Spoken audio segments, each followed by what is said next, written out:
Sesine, sözüne heyran kaldığım, o qara gözüne heyran kaldığım, dilinden tökülen şirin sözlere bir ömür doymadan heyran kaldım. Acı sözlerinden melhemdir mənə, şəfadı əzizdir, sərvətdir mənə.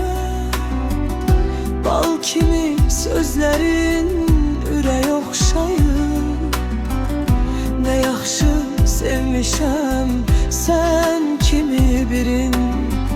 Sesinə, sözünə heyran kaldığım,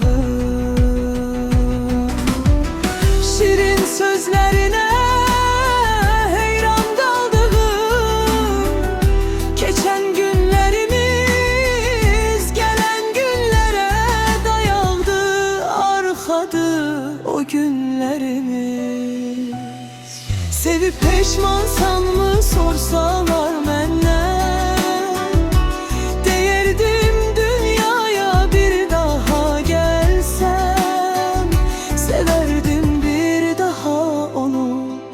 bir ömür giderdim sevgi yolunu.